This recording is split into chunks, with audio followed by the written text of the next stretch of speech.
Good morning.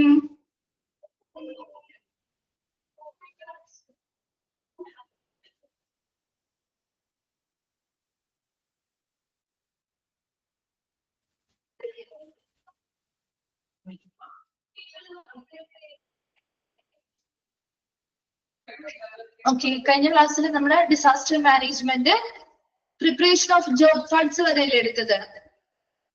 Preparation of job cards വരെയാണ് എടുത്തത്. Complete ആയില്ലായിരുന്നു അത്? Preparation of job cards complete ആയി. നെക്സ്റ്റ് പ്ലാൻ ആക്ടിവേഷൻ ആണ് അല്ലെ?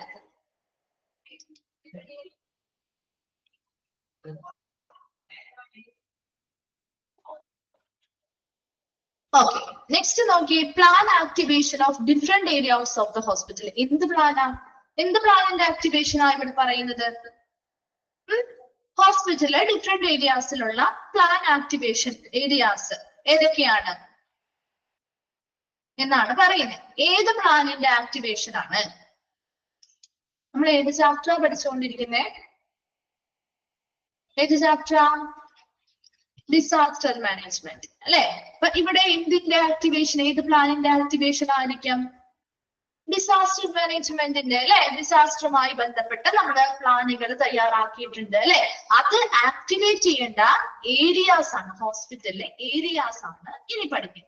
ഓക്കെ, അപ്പൊ നോക്കി കമാൻഡ് സെന്റർ ഉണ്ടായിരിക്കും. അപ്പൊ ഇതുപോലെ ഒരു ഡിസാസ്റ്ററോ കാര്യങ്ങളോ വന്നു കഴിഞ്ഞാല് അതിന് കൃത്യമായ നിർദ്ദേശങ്ങൾ നൽകാനുള്ള കമാൻഡ് സെന്റർ ഉണ്ടാവും. അത് ആക്ടിവേറ്റഡ് ആവണം. അപ്പൊ ഒരു ഡിസാസ്റ്റർ വരുന്നു എന്ന് വിചാരിക്കുക. ഈ ഡിസാസ്റ്റർ വന്നാല് ഈ പറയുന്ന ഒരുപാട് ഏരിയാസ് ഉണ്ട് ഹോസ്പിറ്റലിൽ. ഇതെല്ലാം നമ്മൾ സജ്ജമാക്കി വെച്ചിരിക്കണം. ഈ പറയുന്ന എല്ലാ ഏരിയയിലും പ്രവർത്തനങ്ങളും ആക്ടിവേറ്റ് ആക്കണം. കാരണം നമ്മൾ അല്ലാത്ത സമയത്ത് നോർമൽ ആയിട്ടുള്ള പ്രവർത്തനങ്ങളായിരിക്കും നടക്കുന്നത്. ഒരു ഡിസാസ്റ്ററുമായി ബന്ധപ്പെട്ട ഒരു കമാൻഡ് കിട്ടിയാൽ അല്ലെങ്കിൽ ഒരു ഇൻഫർമേഷൻ കിട്ടിയാൽ ഈ പറയുന്ന ഹോസ്പിറ്റൽ ഏരിയാസ് എല്ലാം അവരുടെ പ്ലാനുകൾ അവരവർ ചെയ്യേണ്ടതായിട്ടുള്ള കുറെ കാര്യങ്ങൾ ഉണ്ടാവില്ലേ അല്ലെ? ഓരോ ഏരിയയ്ക്കും അവരുടെ ഡ്യൂട്ടീസ് അസൈൻ ചെയ്ത് കൊടുത്തിട്ടുണ്ടെന്ന് നമ്മൾ പറഞ്ഞു. അപ്പൊ ആ ജോലികൾ അവർ കൃത്യമായിട്ട് അവിടെ എന്ത് ചെയ്യുന്നു? ആ പ്ലാനുമായി ബന്ധപ്പെട്ട കാര്യങ്ങൾ കൃത്യമായിട്ട് ആക്ടിവേറ്റ് ചെയ്യണം.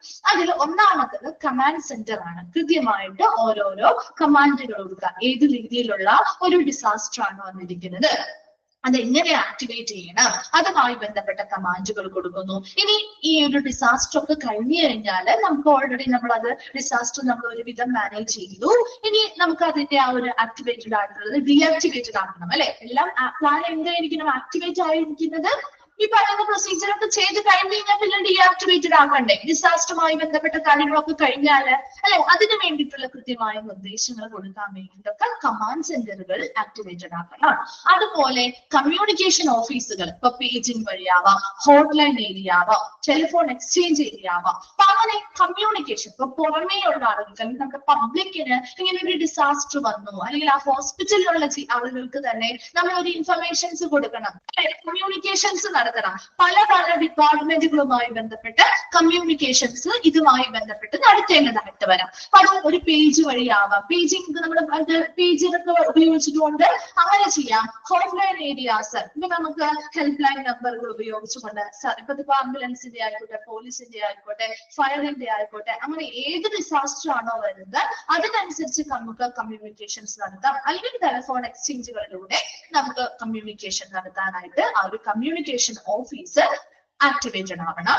Then security office or police picket. ഇപ്പൊ നമ്മുടെ സെക്യൂരിറ്റി ഓഫീസുകൾ ഉണ്ട് അല്ലെ? അല്ലെങ്കിൽ പോലീസ് പിക്കറ്റ് എന്ന് പറഞ്ഞാൽ എന്താണ്? ആ പോലീസിന്റെ ഒരു സെക്യൂരിറ്റി സൈറ്റോ കാര്യങ്ങളോ ഒക്കെ ഉണ്ടാവും. ആ ഒരു സൈറ്റിന്റെ സെക്യൂരിറ്റി കൊടുക്കുന്ന ഒരു ഗ്രൂപ്പ് ഓഫ് ആളുകൾ അല്ലെങ്കിൽ ഒരു സ്പെസിഫിക് ലൊക്കേഷനിൽ അവര് ചിലപ്പോൾ സെക്യൂരിറ്റി അല്ലെങ്കിൽ സുരക്ഷിതത്വം ഉറപ്പുവരുത്താറുണ്ട്. അപ്പൊ അങ്ങനെയുള്ള സെക്യൂരിറ്റി ഓഫീസുകൾ സജ്ജമായിരിക്കണം. Reception and triage areas activated ആയിരിക്കണം.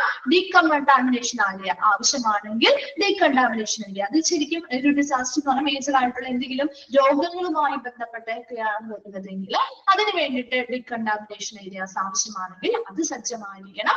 മൈനർ ട്രീറ്റ്മെന്റ് ഏരിയാസ് അധികം ചിലപ്പോൾ വലിയ രീതിയിൽ പരിക്കുകളോ കാര്യങ്ങളോ പറ്റിയിട്ടില്ല എങ്കിൽ അവർക്ക് കൊടുക്കാൻ വേണ്ടിയിട്ട് മൈനർ ട്രീറ്റ്മെന്റ് ഏരിയാസ് സജ്ജം പ്ലാൻ ആക്ടിവേറ്റഡ് ആയിരിക്കണം. Acute care area emergency department അല്ലെ, പെട്ടെന്ന് ഒരു അത്യാഹിതങ്ങൾക്ക് ഇമ്മീഡിയറ്റ് ട്രീറ്റ്മെന്റോ കാര്യങ്ങളോ കൊടുക്കേണ്ട സെക്ഷൻസ് ആണ്. അവിടെ അക്യൂട്ട് കെയർ ഏരിയാസ് സജ്ജമായിരിക്കണം, അല്ലെങ്കിൽ എമർജൻസി ഡിപ്പാർട്ട്മെന്റുകൾ സജ്ജമായിരിക്കണം. അടുത്തത് ഡിഫിനിറ്റീവ് കെയർ ഏരിയാസ്, അതായത് ഓപ്പറേഷൻ തിയേറ്റേഴ്സ്. ചിലപ്പോൾ വലിയ രീതിയിലുള്ളൊരു ആഘാതമോ കാര്യങ്ങളോ ഒക്കെ വന്ന് ഡിസാസ്റ്ററിൽ ഉൾപ്പെട്ട് ഒരുപാട് വലിയ രീതിയിലുള്ള ഇഞ്ചുറിയോ കാര്യങ്ങളോ വന്നവർക്കാണെങ്കിൽ പെട്ടെന്ന് ചിലപ്പോൾ നമുക്ക് എന്ത് ചെയ്യേണ്ടതായിട്ട് വരും, അവർ ഓപ്പറേഷൻ തിയേറ്ററിൽ കയറ്റി ഓപ്പറേഷൻസ് നടത്തിയാലേ ജീവൻ രക്ഷിക്കാൻ പറ്റൂ എന്നുള്ളൊരവസ്ഥയിലേക്ക് നമ്മൾ ഉടനെ ചെയ്യേണ്ടതായിട്ട് വരും അല്ലെ. അങ്ങനെ ഡെഫിനറ്റീവ് ആയിട്ടുള്ള നിശ്ചിതമായിട്ടുള്ള പ്രത്യേക പരിചരണങ്ങൾ കൊടുക്കേണ്ട വാർഡുകളോ ഓപ്പറേഷൻ തിയേറ്ററുകളോ ഒക്കെ സജ്ജമായിരിക്കണം. Intensive treatment area and action of high dependency unit. ഇപ്പൊ ഇന്റൻസീവ് കെയറിൽ നമുക്ക് എപ്പോഴും അവരെ എന്താണ് ഒബ്സർവേഷൻസ് കൊടുത്ത് നോക്കിയിരിക്കേണ്ട ഹൈ ഡിപ്പെൻഡൻസി, കൂടുതൽ നമ്മുടെ ഡിപ്പെൻഡൻസി അല്ലെങ്കിൽ കൂടുതൽ നമ്മുടെ ആവശ്യമായിട്ടുള്ള കുറെ ഏരിയകൾ ഉണ്ടാവും, യൂണിറ്റുകൾ. അപ്പൊ അത് അത്രയും വലിയ രീതിയിലുള്ള പേഷ്യൻസ്, അതായത് ഒരുപാട് ഒബ്സർവേഷൻസും മോണിറ്ററിങ്ങും ആവശ്യമായിട്ട് വരുന്ന വളരെ ഇന്റൻസീവ് ആയിട്ടുള്ള ട്രീറ്റ്മെന്റുകൾ ആവശ്യമായി വരുന്ന പേഷ്യൻസിന് നമ്മുടെ ICU പോലെയുള്ള ഇടങ്ങളിൽ നമ്മൾ എന്ത് ചെയ്യാറുണ്ട്, ആക്ടിവേറ്റഡ് ആക്കി അവർ എന്ത് ചെയ്യാറുണ്ട്, ആ യൂണിറ്റുകളിൽ നിരീക്ഷിക്കാനായിട്ടും അല്ലെങ്കിൽ അവർക്ക് ട്രീറ്റ്മെന്റ് കൊടുക്കാനായിട്ടും ആക്ടിവേറ്റഡ് ഏരിയസ് ആക്ടിവേറ്റഡ് ആക്കാറുണ്ട്. ദെൻ മോർച്ചർ, ഇപ്പൊ ഒരുപാട് പേര് മരണപ്പെട്ടു പോവാം അല്ലെ, ഇങ്ങനെ ഡിസാസ്റ്റർ വരുമ്പോ അപ്പൊ അതുമായി ബന്ധപ്പെട്ട് മോർച്ചറീസ്, ഡെഡ് ബോഡീസ് വരുന്ന ഡെഡ് ബോഡീസ് ഒക്കെ മാറ്റാൻ വേണ്ടിയിട്ട് മോർച്ചറി ആക്ടിവേറ്റഡ് ആയിരിക്കണം. Holding area for relatives of non injured.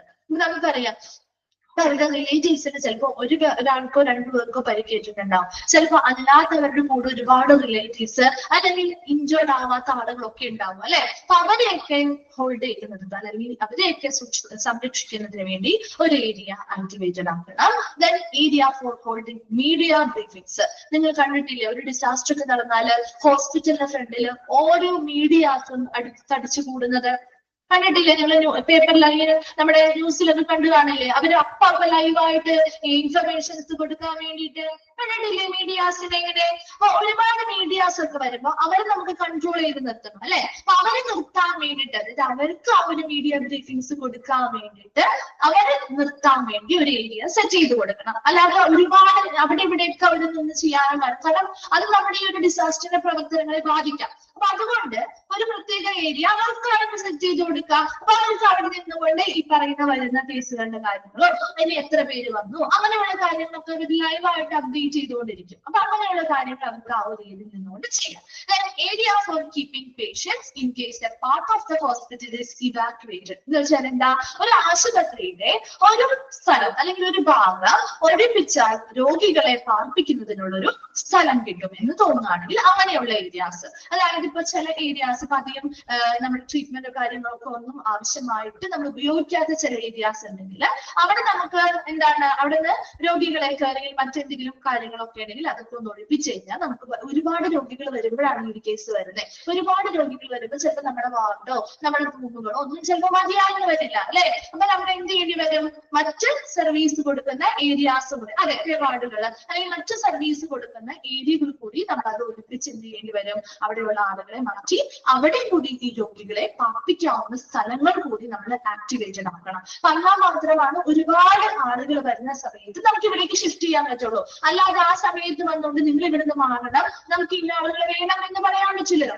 ഈ ഒരു ആക്ടിവേഷൻ എപ്പോഴാണോ നമ്മളൊരു ഡിസാസ്റ്ററുമായി ബന്ധപ്പെട്ട് ഈ പ്ലാൻ ആക്ടിവേറ്റഡ് ആകുന്നത്, ആ സമയം മുതൽ ഈ പറയുന്ന എല്ലാ ഏരിയാസും അതിനു വേണ്ടി സജ്ജമായിരിക്കണം. അതിനുവേണ്ടി അവരുടെ പ്ലാനുകൾ കൃത്യമായിട്ട് ഈ ഒരു ഡിസാസ്റ്റർ പ്ലാനുകൾ ആക്ടിവേറ്റഡ് ആക്കിക്കൊണ്ടിരിക്കണം. അവരവർ ചെയ്യേണ്ടതായിട്ടുള്ള ഓരോ ഏരിയയും അവർ എന്തൊക്കെയാണോ ചെയ്യുന്നത് ആ പറയുന്ന കാര്യങ്ങൾ കൃത്യമായ പ്രൊസീജിയേഴ്സ് മനസ്സിലാക്കി ഓരോ കാര്യങ്ങളും കൃത്യമായ രീതിയിൽ ചെയ്യുകയും വേണം. വേഗം ഒന്ന് വായിച്ചു നോക്കിയ ഏരിയാസ് ക്ലിയർ ആണെങ്കിൽ അടുത്ത ഭാഗത്തേക്ക് പോകും.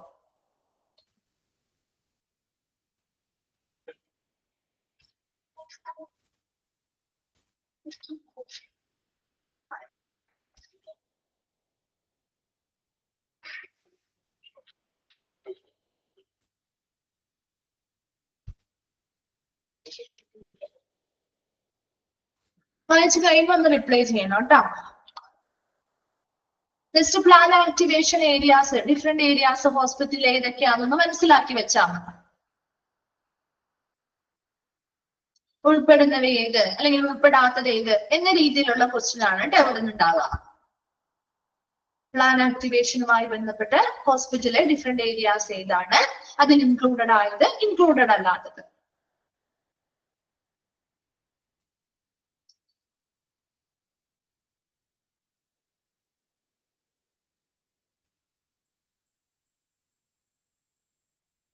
ക്ലിയർ ആണെങ്കിൽ ഒന്ന് റിപ്ലൈ ചെയ്തേ.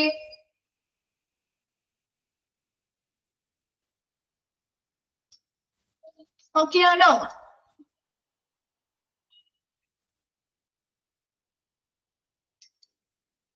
ഓക്കെ. അടുത്തത് increase bed capacity in times of emergency. ഒരു എമർജൻസി വരുന്ന സമയത്ത് നമുക്ക് ബെഡ് കപ്പാസിറ്റി എന്ത് ചെയ്യണം? വർദ്ധിപ്പിക്കണം അല്ലെ? കാരണം ഒരുപാട് പേര് ഇൻജേർഡ് ആയിട്ട് വരുന്നുണ്ട്, അവർക്കൊക്കെ ബെഡ് കപ്പാസിറ്റി നമുക്ക് അതിനനുസരിച്ച് നമുക്ക് വർദ്ധിപ്പിക്കേണ്ടതായിട്ടുണ്ട്. അപ്പൊ അതിനു വേണ്ടി നമ്മൾ ചെയ്യേണ്ട കുറച്ച് കാര്യങ്ങളുണ്ട്.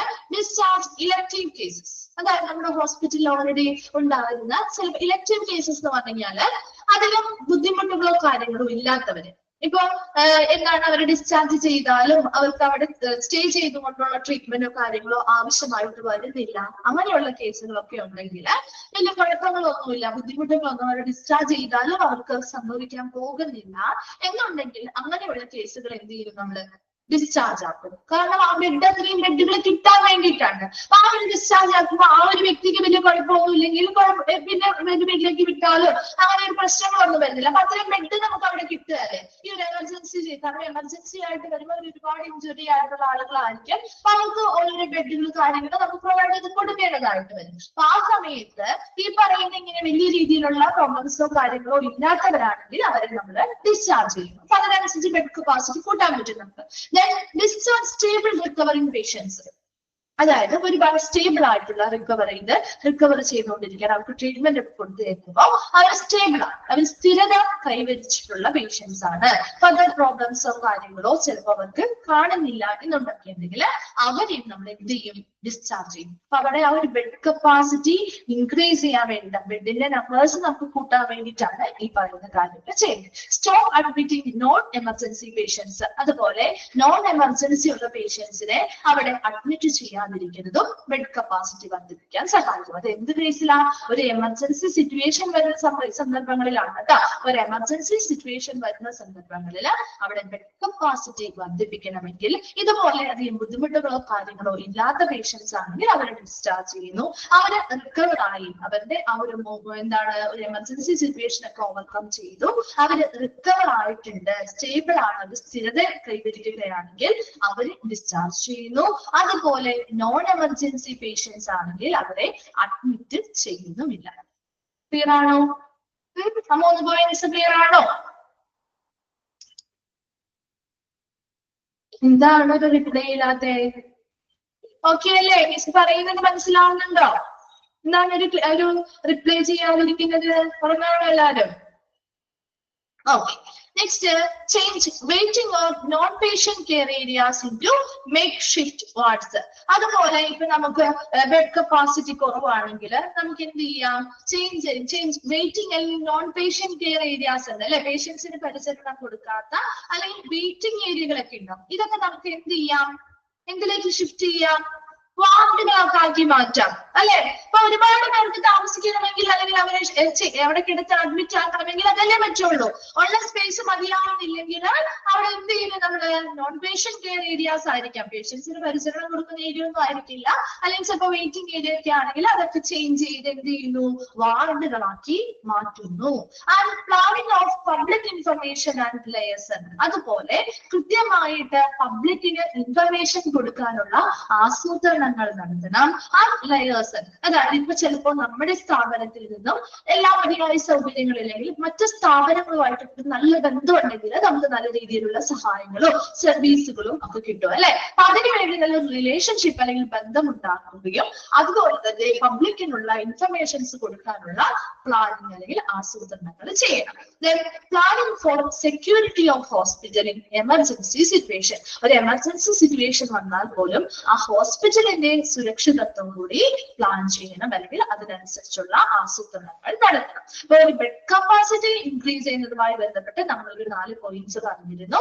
അതൊരു എമർജൻസി സമയത്ത് ബെഡ് കപ്പാസിറ്റി വർദ്ധിപ്പിക്കണമെങ്കിൽ അധികം ബുദ്ധിമുട്ടുകളോ കാര്യങ്ങളോ ഇല്ലാത്ത പേഷ്യൻസ് ആണ്, അവർക്ക് ഡിസ്ചാർജ് ആയാലും വലിയ കുഴപ്പങ്ങളൊന്നും ഇല്ലാതെ തോന്നുകയാണെങ്കിൽ അവരെ ഡിസ്ചാർജ് ആക്കാം. അതുപോലെ അവർക്ക് ട്രീറ്റ്മെന്റോ കാര്യങ്ങളോ കൊടുത്താൽ അതിപ്പോ ഈ പറയുന്ന ഡിസാസ്റ്ററുമായി ബന്ധപ്പെട്ട് വന്നാലും അങ്ങനെ തന്നെയാണ് കേട്ടോ. ഡിസാസ്റ്ററുമായി ബന്ധപ്പെട്ട് ഒരുപാട് പേരെ കൊണ്ടുവന്നു, അവരുടെ കേസിലും ഇതുപോലെ വേറെ കുഴപ്പങ്ങളൊന്നും ഇല്ലാന്ന് കാണുകയാണെങ്കിൽ അവരവിടെ നമുക്ക് ഡിസ്ചാർജ് ആക്കാം. അതുപോലെ അവരുടെ കണ്ടീഷൻ വരുന്ന സമയത്ത് ചിലപ്പോൾ ഭയങ്കര ബുദ്ധിമുട്ടുള്ള കണ്ടീഷൻ ആയിരുന്നിരിക്കാം, എന്നാൽ നമ്മൾ ട്രീറ്റ്മെന്റ് കൊടുത്തപ്പോൾ അവർ സ്റ്റേബിൾ ആയി, അവർ സ്ഥിരത വന്നിട്ടുണ്ടെങ്കിൽ വേറെ ഫർദർ കോംപ്ലിക്കേഷൻസോ കാര്യങ്ങളോ ഒന്നും കാണുന്നില്ല എങ്കിൽ അവരെയും നമുക്ക് ഡിസ്ചാർജ് ആക്കാം. അപ്പൊ വരുന്ന ആളുകൾക്ക് ബെഡുകൾ ഒഴിഞ്ഞു കിട്ടാൻ വേണ്ടിയിട്ടാണ് ഈ പറയുന്ന കാര്യങ്ങൾ ചെയ്യുന്നത്. അതുപോലെ നോൺ എമർജൻസി ആയിട്ടുള്ള പേഷ്യൻസ് ആണെങ്കിൽ അവരെ അഡ്മിറ്റ് ചെയ്യാതിരിക്കുക.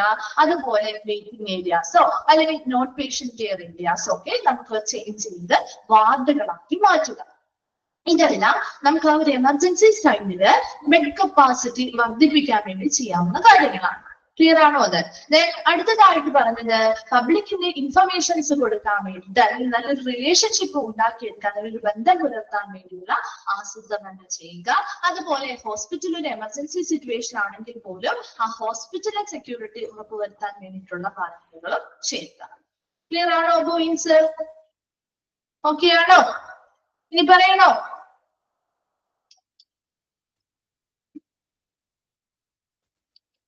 ഓക്കെ. അടുത്തതാണ് ലോജിസ്റ്റിക്സ് പ്ലാനിങ്. ലോജിസ്റ്റിക്സ് പ്ലാനിങ്ങിൽ പറയുന്നത് പ്ലാനിങ് ഫോർ കമ്മ്യൂണിക്കേഷൻ, ആശയവിനിമയത്തിലുള്ള ആസൂത്രണങ്ങൾ നടക്കണം. അപ്പൊ ഇതൊക്കെ നമ്മൾ എന്താ പറയുന്നത്, ഒരു ഹോസ്പിറ്റലിൽ ഡിസാസ്റ്റർ വരുന്നതിന് മുൻപുള്ള കാര്യങ്ങളാണ് കേട്ടോ.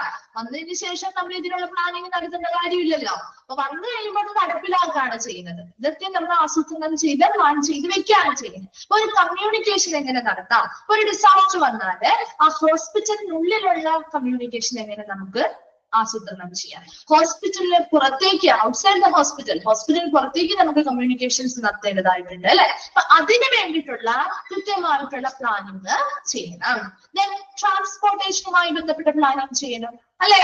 ഇപ്പൊ ഹോസ്പിറ്റലിനുള്ളിൽ തന്നെ അങ്ങോട്ടും ഇങ്ങോട്ടും വീൽചെയറും സ്ട്രക്ചറൊക്കെ മതിയായ എണ്ണം വേണം. കാരണം പേഷ്യൻസിന് വളരെ ക്രിട്ടിക്കൽ ആയിട്ടുള്ള പേഷ്യൻസിനെ കൊണ്ടുവരണമെങ്കിൽ ഈ പറയുന്ന വീൽചെയറോ സ്ട്രക്ചറൊക്കെ ആവശ്യമാണ് അല്ലെ. അപ്പൊ അങ്ങനെ ഹോസ്പിറ്റലിനുള്ളിൽ തന്നെ ട്രാൻസ്പോർട്ട് ചെയ്യാനുള്ള ഫെസിലിറ്റികൾ നന്നായിട്ടുണ്ടായിരിക്കണം. ഇനി ഹോസ്പിറ്റലിന് പുറത്തേക്ക്, ചിലപ്പോൾ മറ്റൊരു ഹോസ്പിറ്റലിലേക്ക് അവർ സീരിയസ് ആയ കണ്ടീഷനിലാണെങ്കിൽ കൊണ്ടുപോകേണ്ടി വന്നാൽ അതിനുള്ള ട്രാൻസ്പോർട്ടേഷൻ ഫെസിലിറ്റിയും കാര്യങ്ങളും പ്ലാൻ ചെയ്ത് സജ്ജമാക്കി വെക്കണം.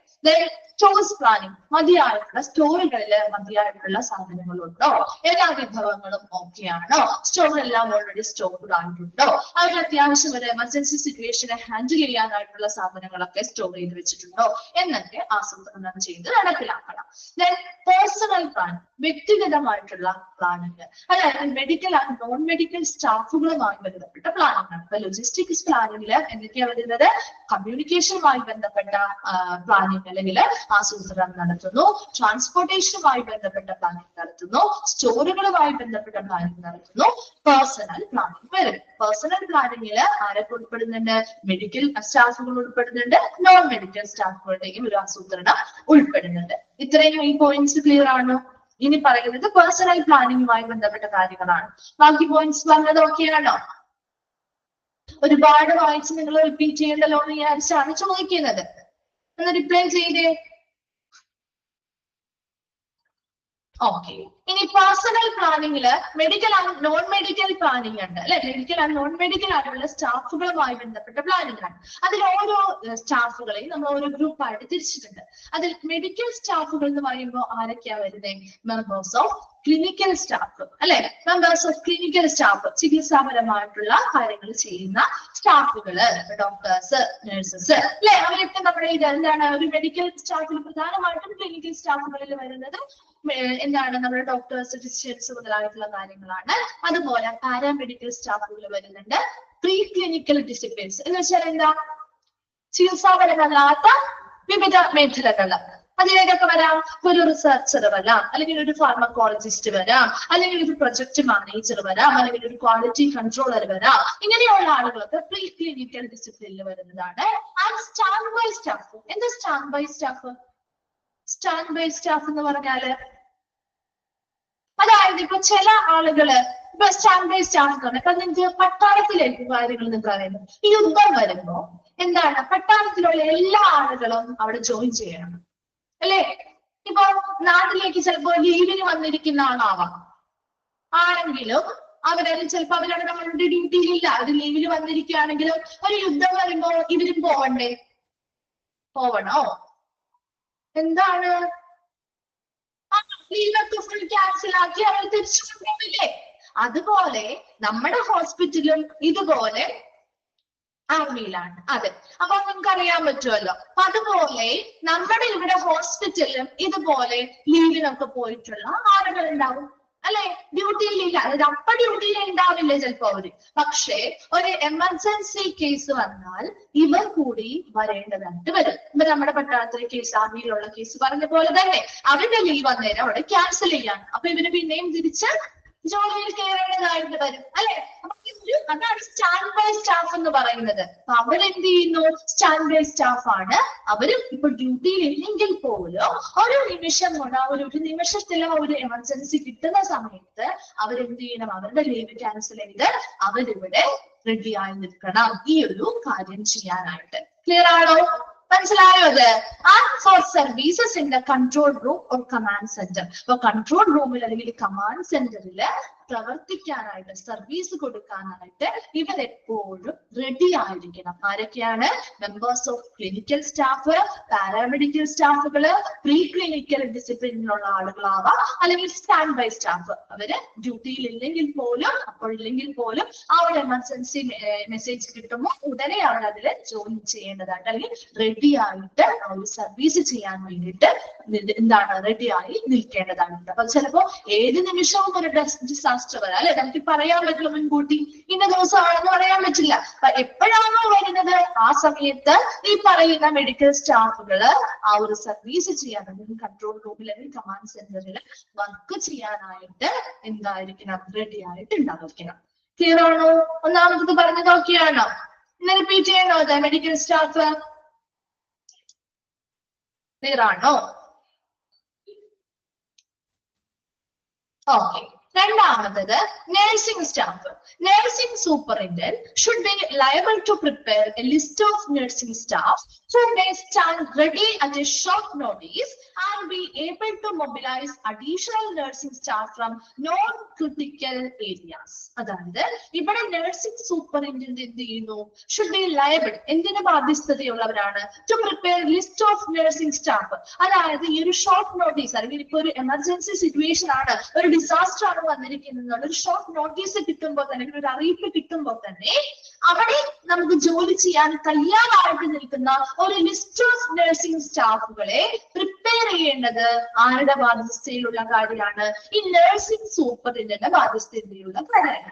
And in short notice and be able to mobilise additional. ഇപ്പൊ ചിലപ്പോൾ ആ ലിസ്റ്റിലുള്ള നഴ്സിംഗ് സ്റ്റാഫുകൾ മതിയാവാതെ വരും അല്ലെ. വലിയൊരു ഡിസാസ്റ്റർ ആണെങ്കിൽ ആ ലിസ്റ്റിലുള്ള ആളുകൾ മാത്രം മതിയാവോ? ഇല്ല. അപ്പൊ അവിടെ എന്ത് ചെയ്യണം? ഈ നോൺ ക്രിട്ടിക്കൽ കെയർ ഏരിയാസിൽ വർക്ക് ചെയ്യുന്ന നഴ്സിംഗ് സ്റ്റാഫുകളെ കൂടി അഡീഷണൽ ആയിട്ട് അവിടേക്ക് എന്ത് ചെയ്യാൻ പറ്റണം? മൊബിലൈസ് ചെയ്യുക എന്ന് പറഞ്ഞാൽ അണിനിരത്താനായിട്ട് സാധിക്കണം. അപ്പൊ ഈ ഒരു നഴ്സിംഗ് സ്റ്റാഫിലെ നഴ്സിംഗ് സൂപ്പറിൻറ്റൻഡന്റ് ആണ് ഇതിനുള്ള ബാധ്യസ്ഥതയിലുള്ള ആൾ. ഒരു ഷോർട്ട് നോട്ടീസ് അല്ലെങ്കിൽ ഒരു ഡിസാസ്റ്ററുമായി ബന്ധപ്പെട്ട ഒരു അറിയിപ്പ് കിട്ടുമ്പോൾ തന്നെ അതിനു വേണ്ടി റെഡിയായി സജ്ജമാക്കി നിൽക്കുന്ന ഒരു ലിസ്റ്റ് ഓഫ് നഴ്സിംഗ് സ്റ്റാഫുകളെ ആര് പ്രിപ്പയർ ചെയ്യണം? ആ ഒരു ലിസ്റ്റ് ഈ പറയുന്ന സൂപ്പറിൻറ്റൻഡന്റ് പ്രിപ്പയർ ചെയ്യണം. അതോടൊപ്പം തന്നെ ആ സ്റ്റാഫുകളുടെ ലിസ്റ്റിലുള്ള ആളുകൾ മതിയായില്ലെങ്കിൽ നോൺ ക്രിട്ടിക്കൽ കെയർ ഏരിയാസിൽ വർക്ക് ചെയ്യുന്ന നഴ്സിംഗ് സ്റ്റാഫുകളെ കൂടി അവൈലബിൾ ആയിട്ടുള്ള കൂടി ഇതിൽ ആഡ് ചെയ്ത് കൊടുക്കാൻ, അഡീഷണൽ ആയിട്ട് കൊണ്ടുവരാനായിട്ട് എന്താണ് അല്ലെങ്കിൽ അണിനിരത്താനായിട്ട് ഈ ഒരു നഴ്സിംഗ് സൂപ്പറിൻറ്റൻഡന്റ് ബാധ്യസ്ഥനാണ്. ക്ലിയർ ആണോ? നഴ്സിംഗ് സ്റ്റാഫ് മനസ്സിലായോ? ഒരു ഡിസാസ്റ്ററുമായി ബന്ധപ്പെട്ട് നിങ്ങൾ മനസ്സിലാക്കണം കേട്ടോ. അല്ലാതെ വെറുതെ മനസ്സിലാക്കിയിട്ട് കാര്യമില്ല. ഡിസാസ്റ്ററുമായി ബന്ധപ്പെട്ട് വരുമ്പോഴാണ് ഒരു ലിസ്റ്റ് ഓഫ് സ്റ്റാഫുകൾ ഉണ്ടാവും, നഴ്സിംഗ് സ്റ്റാഫുകൾ.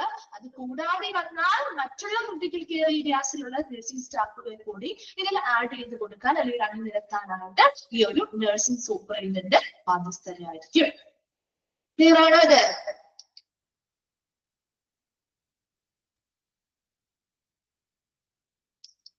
ഓക്കെ, അടുത്തതാണ് ആൻസിലറി സ്റ്റാഫ്. ആൻസിലറി സ്റ്റാഫിൽ പറയുന്നത് ancillary medical services, example radiology, laboratory, blood bank, അല്ലെ, നമ്മുടെ സപ്പോർട്ടീവ് സർവീസുകളാണ്. അപ്പൊ അവിടെ വർക്ക് ചെയ്യുന്ന സ്റ്റാഫുകൾ ഉണ്ട് അല്ലെ, ആൻസിലറി മെഡിക്കൽ സർവീസുകൾ, അതായത് radiology, laboratory, blood bank, and also other hospital services, example house keeping, sanitation, stores, pharmacy, kitchen, etc. should be available. ഇപ്പൊ ഇവിടെയുള്ള സ്റ്റാഫുകൾ, അതായത് റേഡിയോളജിയിൽ വർക്ക് ചെയ്യുന്ന സ്റ്റാഫുകൾ, ലബോറട്ടറിയിൽ, ബ്ലഡ് ബാങ്കിൽ വർക്ക് ചെയ്യുന്ന ഒരുപാട് സ്റ്റാഫുകൾ ഉണ്ടാവും. അതുപോലെ ഹോസ്പിറ്റലിലെ മറ്റു സർവീസുകൾ, ഹൗസ് കീപ്പിംഗുമായി ബന്ധപ്പെട്ട്, സാനിറ്റേഷനുമായി ബന്ധപ്പെട്ട്, സ്റ്റോറുമായി ബന്ധപ്പെട്ട്, ഫാർമസിയുമായി ബന്ധപ്പെട്ട്, കിച്ചണുമായി ബന്ധപ്പെട്ടൊക്കെ വർക്ക് ചെയ്യുന്ന ജീവനക്കാരും എന്ത് വേണം, ഈ ഒരു ഡിസാസ്റ്ററുമായി ബന്ധപ്പെട്ട് അവൈലബിൾ ആയിരിക്കണം. അതാണ് ആൻസിലറി സ്റ്റാഫുകളിൽ ഉൾപ്പെടുന്നത്. ക്ലിയർ ആണോ? ഈ പറയുന്ന സർവീസുകൾ ഏതൊക്കെയാണ് ചോദിക്കാറുണ്ട് കേട്ടോ. ആൻസിലറി മെഡിക്കൽ സർവീസുകളിൽ ഉൾപ്പെടുന്നവ ഏതാണ്? Radiology, laboratory, blood bank. മനസ്സിലായോ? ക്ലിയർ ആണോ ആൻസിലറി സ്റ്റാഫുമായി ബന്ധപ്പെട്ട കാര്യം? Okay, then volunteers are സന്നദ്ധ പ്രവർത്തകർ.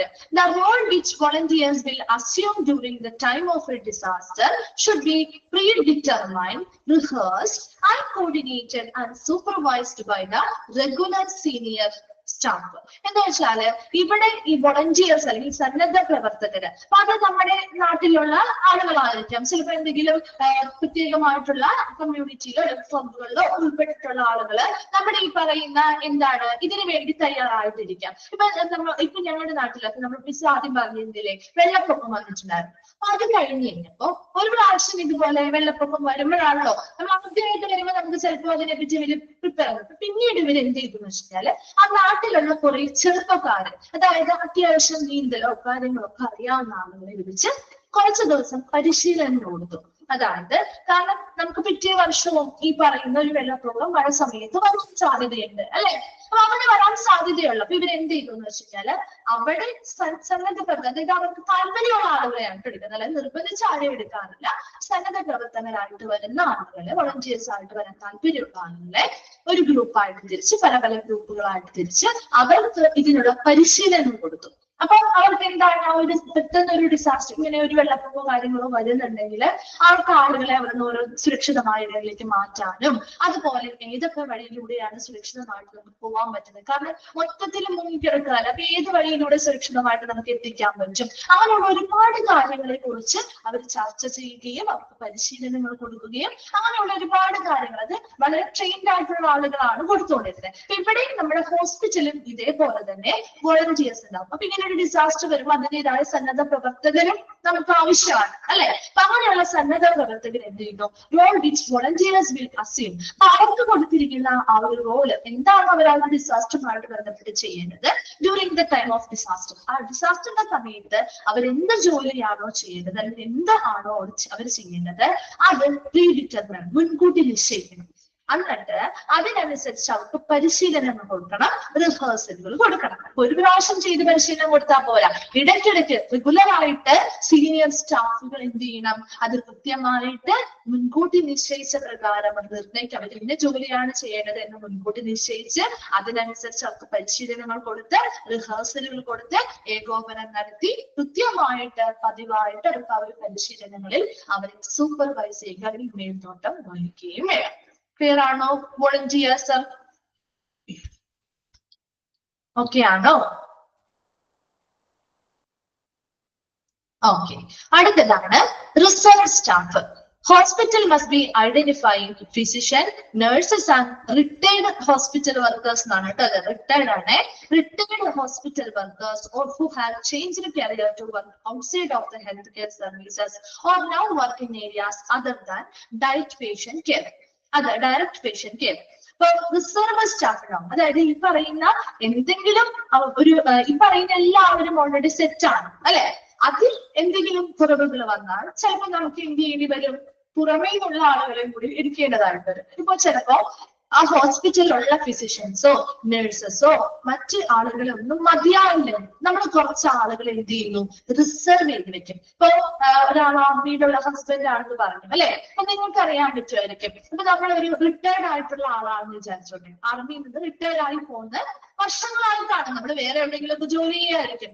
എന്നാൽ പോലും ഒരു യുദ്ധ സമയത്ത് അവർ ആവശ്യപ്പെട്ട് വിളിച്ചാൽ ഇവർ പോവണം. അങ്ങനെയാണ് അവരുടെ നിയമം ഇരിക്കുന്നത്. അതായത് ഇവര് ചിലപ്പോൾ അവിടുന്ന് പോകുന്നതാണ്, അവരവിടുന്ന് എന്താണ് റിട്ടയർമെന്റ് ഒക്കെ എടുത്ത് ചിലപ്പോൾ അവര് നാട്ടില് പോകുന്ന വേറെ ജോലിയിലേക്ക് പ്രവേശിച്ചിരുന്നവരുണ്ട് അല്ലെ. ഒത്തിരി ആർമിക്കാർ അങ്ങനെ വേറെ ജോലിയിലേക്ക് പോകുന്നവരുണ്ട് അല്ലെ. അപ്പൊ അങ്ങനെയുള്ളവരാണെങ്കിൽ കൂടി നാട്ടിന് നമ്മുടെ രാജ്യത്തിന് എന്തെങ്കിലും ഇതുപോലെ ഒരു പ്രത്യേകമായിട്ട് ഒരു യുദ്ധമോ കാര്യങ്ങളോ വരുമ്പോൾ അത്രയധികം ആളുകൾ ആവശ്യമായി വരാണെങ്കിൽ, അവിടുത്തെ ആ ഒരു കപ്പാസിറ്റി കൂടുതൽ ആവശ്യമായിട്ട് വരികയാണെങ്കിൽ ഇങ്ങനെയുള്ള ആളുകളെ വിളിക്കുമ്പോൾ ഇവർ പോവേണ്ടതായിട്ട് വരും. അപ്പൊ അങ്ങനെ ഇതും അത് റിസർവ് ആക്കി വെക്കുന്ന ആളുകളാണ്. അത് അത്ര അത്യാവശ്യമല്ല മാത്രം ഇവരെ വിളിക്കാം എന്നുള്ള രീതിയിൽ. അപ്പൊ അതിനു വേണ്ടി കുറച്ച് ഫിസിഷ്യൻസിനെയും നഴ്സസിനെയും റിട്ടയർഡ് ആയിട്ടുള്ള ഹോസ്പിറ്റൽ വർക്കേഴ്സിനെയൊക്കെ നമ്മൾ എന്ത് ചെയ്യും, അവിടെ റിസർവ് ആക്കി വെക്കുന്നുണ്ട് ഒരു ഗ്രൂപ്പിന്. അത് അവര് റെഡി ആയിരിക്കണം. ഇപ്പൊ വിളിച്ചാലും അവർക്ക് എന്ത് ചെയ്യാൻ പറ്റണം, പോവാനായിട്ട് സന്നദ്ധത പ്രകടിക്കുന്നവരായിരിക്കണം. ചിലപ്പോ അവര് ഹോസ്പിറ്റലിൽ ഓൾറെഡി വർക്ക് ചെയ്തിരുന്നവരായിരിക്കും. അവർ എന്ത് ചെയ്യുന്നു, അവർ ഹെൽത്ത് കെയർ സർവീസിൽ നിന്നും മറ്റേതെങ്കിലും കരിയർ ചൂസ് ചെയ്ത് വർക്ക് ചെയ്യാൻ പോയിട്ടുണ്ടാകും. or now working areas, അല്ലെങ്കിൽ ചിലപ്പോ ഡയറക്റ്റ് പേഷ്യന്റ് കെയർ കൊടുക്കുന്ന ഏരിയയിൽ വർക്ക് ചെയ്യാത്തവരാണോ, അപ്പൊ അങ്ങനെയുള്ള ആളുകളൊക്കെ നമ്മൾ റിസർവ് സ്റ്റാഫ് ആയിട്ട് വെക്കുന്നത്. അപ്പൊ നമുക്ക് ഈ പറയുന്ന സ്റ്റാഫുകളിൽ എന്തെങ്കിലുമൊക്കെ കുറവുകളോ കാര്യങ്ങളോ വന്നു മതിയാവായിട്ടൊക്കെ വന്നു കഴിഞ്ഞാൽ മാത്രമേ ഈ റിസർവ് ആയിട്ടുള്ള സ്റ്റാഫുകളിൽ നിന്ന് ആളുകളെ എടുക്കുള്ളൂ. ക്ലിയർ ആണോ? റിസർവ് സ്റ്റാഫും വോളണ്ടിയേഴ്സും ഓക്കെ ആണോ? ഓക്കെ. അടുത്തതാണ് ഫിനാൻഷ്യൽ പ്ലാനിങ്. അപ്പൊ ഓരോ പ്ലാനിങ് ആണ്, പേഴ്സണൽ പ്ലാനിങ് ആണ് നമ്മൾ ഈ പറഞ്ഞ കാര്യങ്ങളൊക്കെ പറഞ്ഞത് കേട്ടോ, മെഡിക്കൽ ആൻഡ് നോൺ മെഡിക്കൽ സ്റ്റാഫുകളുടെ പ്ലാൻ. ദെൻ അടുത്തത് ഫിനാൻഷ്യൽ പ്ലാനിങ് വേണം, സാമ്പത്തികപരമായിട്ടുള്ള നല്ല ഒരു ആസൂത്രണം വേണം. ഇതൊക്കെയാണ് ലോജിസ്റ്റിക് പ്ലാനിങ്ങിൽ വരുന്നത്. Planning four communication, planning four transportation, store planning, personal planning, financial planning, ഇത്രയും ലോജിസ്റ്റിക്സ് പ്ലാനിങ്ങിൽ ഉൾപ്പെടുന്ന കാര്യങ്ങളാണ്. ക്ലിയർ ആണോ? ഇത് ഇത്രയും നമ്മൾ പറഞ്ഞുകൊണ്ടിരുന്നത് ഒരു ഡിസാസ്റ്റർ വരുന്നതിന് മുൻപ് ചെയ്യേണ്ട കാര്യങ്ങളാണ് അല്ലെ. ഇനി അടുത്തതായിട്ട് നമ്മൾ പറയാൻ പോകുന്നത് ഡിസാസ്റ്റർ ഫേസ് ആണ്. അതായത് അവിടെ എന്ത് നടക്കുന്നു, ആ ഒരു ദുരന്തം നടക്കുന്ന ഘട്ടമാണ് അല്ലെ. അപ്പൊ ആ ദുരന്തം നമ്മൾ ഇത്രയും നേരം ഒരുപാട് പ്ലാനുകളൊക്കെ ആക്ടിവേറ്റ് ചെയ്യാൻ വേണ്ടിയിട്ട് അതൊക്കെ പ്രിപ്പയർ ചെയ്ത് സെറ്റ് ചെയ്ത് വെച്ചിരിക്കുകയാണ്. ഇനി അതൊക്കെ ഇംപ്ലിമെന്റ് ചെയ്യുന്ന ഫേസ് ആണ് ഡിസാസ്റ്റർ ഫേസ് എന്ന് പറയുന്നത്. ആണോ? ഇംപ്ലിമെന്റ് ചെയ്യുന്ന ഫേസ് അല്ലേ ഡിസാസ്റ്റർ ഫേസ് അല്ലെ. നമ്മൾ പ്ലാൻ തയ്യാറാക്കി വെക്കുന്നത് അത് നടപ്പിലാക്കുകയാണ് ചെയ്യുന്നത് അല്ലെ. ഒരു ഡിസാസ്റ്റർ വന്നു, ഒരു ഡിസാസ്റ്റർ ഫേസ് എന്ന് പറഞ്ഞാൽ ഡിസാസ്റ്റർ ആക്ടിവേഷൻ, ഒരു ദുരന്തവുമായി ബന്ധപ്പെട്ട പ്ലാനിന്റെ ആക്ടിവേഷൻ ആണ് ഡിസാസ്റ്റർ ഫേസിൽ നടക്കുക. ഒരു ദുരന്തം വന്നു കഴിഞ്ഞാൽ ഉടനെ അതിനുള്ള കൃത്യമായിട്ടുള്ള നിർദ്ദേശങ്ങൾ ലഭിക്കുകയും അതിനനുസരിച്ച് നമ്മൾ ആ ഓരോ ഏരിയയിലും, ഹോസ്പിറ്റലിലെ ഓരോ ഏരിയയിലും ആ പ്ലാനുകൾ റെഡിയാക്കുന്നു അല്ലെങ്കിൽ നടപ്പിലാക്കുകയാണ് ചെയ്യുന്നത് ഇമ്മീഡിയറ്റ് ആയിട്ട് അല്ലെ. Alert and mobilisation phase. എന്താണ് ഓൾട്ടർ ആൻഡ് മൊബിലൈസേഷൻ ഫേസ് എന്ന് ഉദ്ദേശിക്കുന്നത്? എന്താ? Plans for alerting the disaster committee. ആദ്യം എന്ത് ചെയ്യുന്നു, നമ്മൾ ആ ഒരു ഡിസാസ്റ്റർ കമ്മിറ്റിയെ അലേർട്ട് ചെയ്യുന്നു. എന്താണ്, ഇന്നൊരു ഡിസാസ്റ്റർ നടന്നിട്ടുണ്ട്, ഇന്ന രീതിയിലുള്ള ഒരു ഡിസാസ്റ്റർ ആണ്. അതിന് പല കോഡുകളാണ് അവർ ഉപയോഗിക്കുന്നത്. അത് എന്ത് ചെയ്യാൻ, അലേർട്ട് കൊടുക്കാൻ വേണ്ടിയിട്ട്. ആ കോഡൊക്കെ നമ്മൾ ഈ ചാപ്റ്ററിൽ ലാസ്റ്റ് ഓരോന്നും ഡീറ്റെയിൽ ആയിട്ട് പഠിക്കുന്നുണ്ട് കേട്ടോ. അപ്പൊ നോക്കി, ആ ഒരു കോഡ് ഉപയോഗിച്ചുകൊണ്ട് ആ ഒരു ഡിസാസ്റ്റർ കമ്മിറ്റിയെ ഇവര് അലേർട്ട് ചെയ്യിക്കുന്നു. അവിടുത്തെ ഡിസാസ്റ്റർ കമ്മിറ്റി മാത്രമല്ല, സ്റ്റാഫിനെയും മറ്റ് ഫെസിലിറ്റികളും ഒക്കെ അലേർട്ട് ആവുന്നു. അപ്പൊ ഫോൺ കോളുകളിലൂടെയോ പേജിങ്ങിലൂടെയോ മറ്റ് mobilising resources to suitable activated areas. അതായത് അവിടെ നമ്മൾ ആ ഒരു ഡിസാസ്റ്റർ കമ്മിറ്റിയെ, അവിടുത്തെ സ്റ്റാഫുകളെ, മറ്റു ഫെസിലിറ്റികളെ ഒക്കെ അലേർട്ട് ചെയ്യുകയാണ് ചെയ്യുന്നത്. അതായത് ഇങ്ങനൊരു ഡിസാസ്റ്റർ വന്നിട്ടുണ്ട്, അപ്പൊ നമ്മൾ ആ ഒരു പ്ലാൻ ആക്ടിവേറ്റ് ആക്കിക്കോ എന്ന രീതിയിലുള്ളൊരു എന്താണ് അലേർട്ട് കൊടുക്കുകയാണ് ചെയ്യുക. അപ്പൊ ആ ഒരു അലേർട്ട് പ്രകാരം അത് കൃത്യമായിട്ട് ആ ഒരു പ്ലാൻ, ഒരു ഡിസാസ്റ്റർ മാനേജ്മെന്റുമായി ബന്ധപ്പെട്ട ആ ഒരു പ്ലാൻ ആ ഓരോ ഏരിയയിലും പ്രവർത്തനക്ഷമമാവും.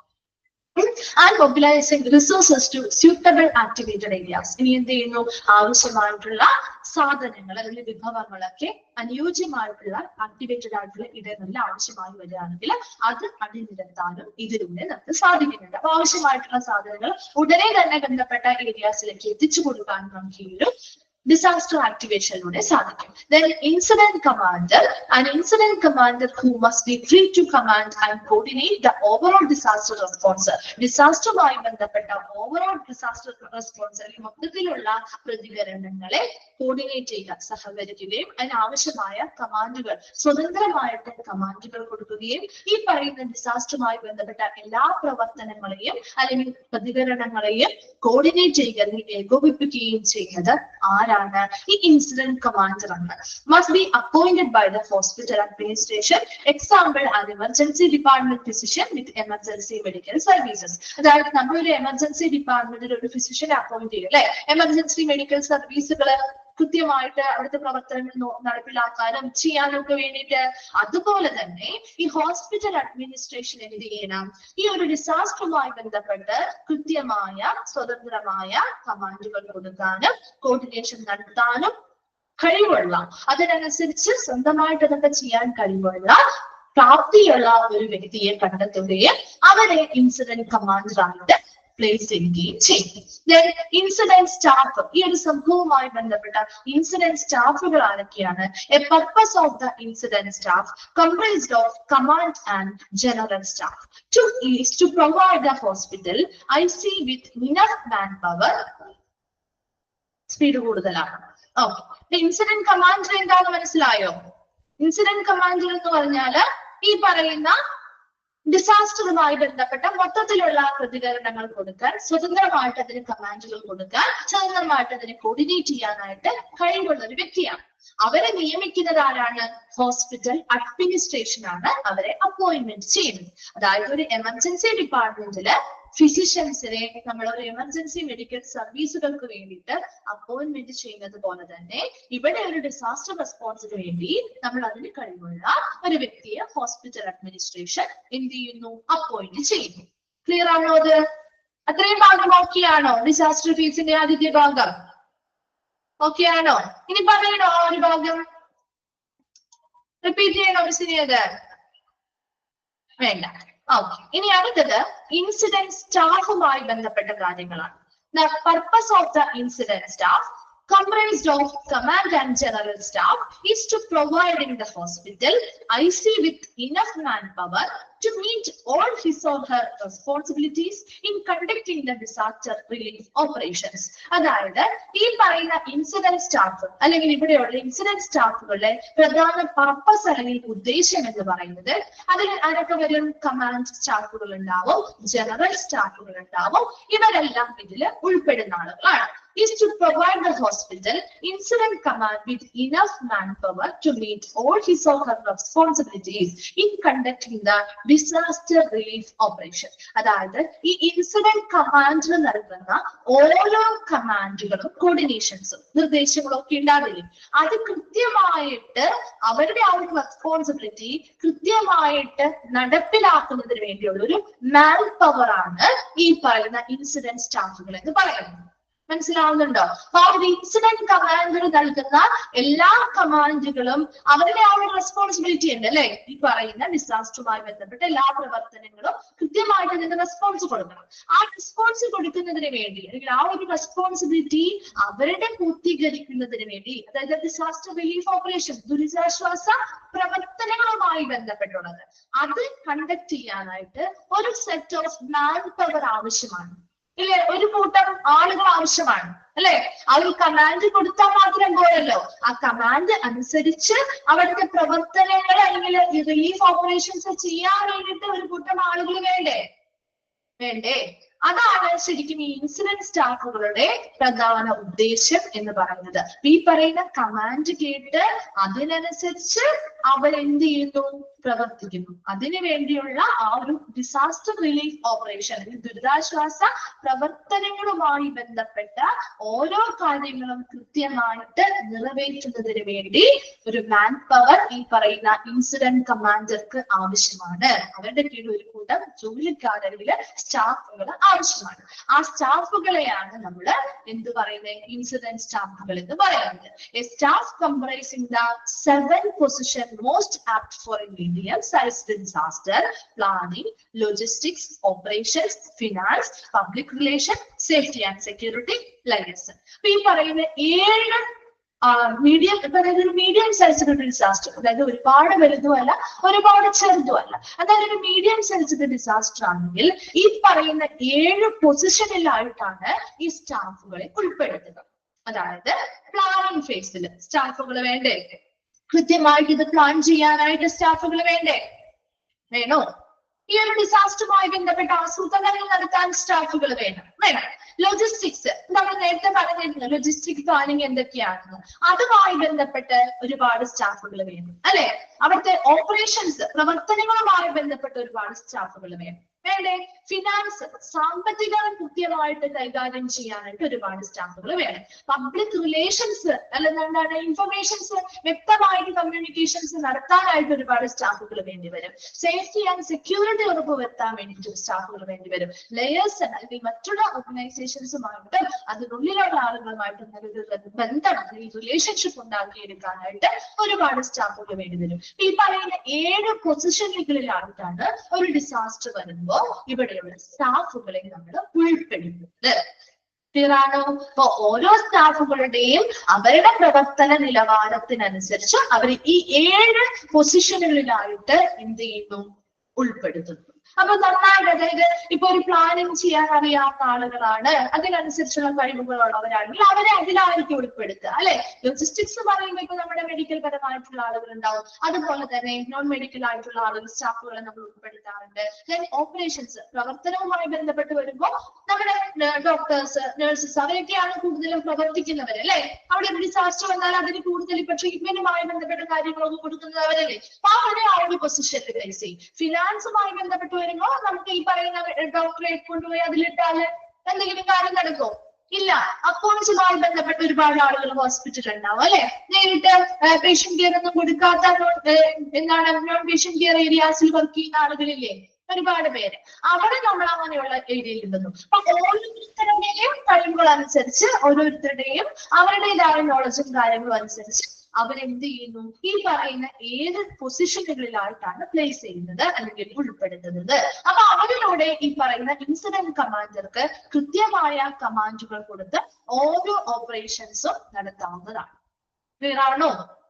മനസ്സിലായോ? ആ ഒരു ഇൻസിഡന്റ് സ്റ്റാഫുമായി ബന്ധപ്പെട്ട് 2 പോയിന്റ്സ് പറഞ്ഞത് ക്ലിയർ ആണോ?